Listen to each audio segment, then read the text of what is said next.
तो आज की कहानी एक ऐसी लड़की की है जो नए घर में शिफ्ट होने को लेकर बेहद उत्साहित थी।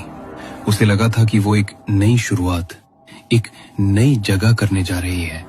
लेकिन जैसे ही उसने उस घर में कदम रखा, कुछ ऐसा हुआ जिसने उसकी सारी उम्मीदों को तोड़ कर रख दिया। चलिए जानते हैं कि उसकी किस्मत में क्या लिखा हुआ था। कमरे से लगातार चमेली के फूलों की महक आ रही थी और उससे रुचिका बहुत बेचैनी सी महसूस कर रही थी। वो कई बार कमरे में घूमकर पूरा कमरा चेक कर चुकी थी, लेकिन चमेली के फूल उसे अपने कमरे में कहीं नजर नहीं आ रहे थे। अचानक ही उसके कमरे का दरवाजा जोरदार आवाज के साथ बंद हो जाता है, जिससे रुचिका चौंक जाती है। रुचिका जाकर दरवाजा खोलकर कमरे से बाहर झांक कर देखती है।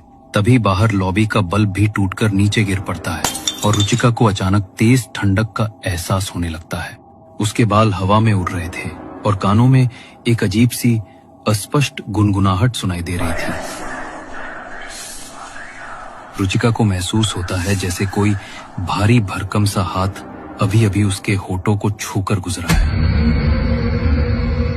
रुचिका का डर से रोम रोम कांप उठा था।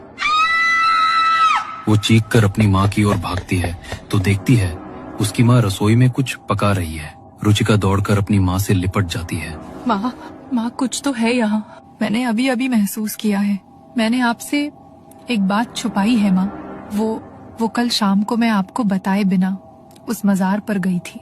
रुचिका ने अपनी आंखें कसकर बंद कर रखी थी और वो लगातार माँ को कल शाम हुई घटना के बारे में बता रही थी। अचानक ही रुचिका के कानों में एक आवाज सुनाई पड़ती है। पीछे रुचिका की माँ खड़ी हुई उसे आवाज लगा रही थी। रुचिका, क्या हुआ है तुझे?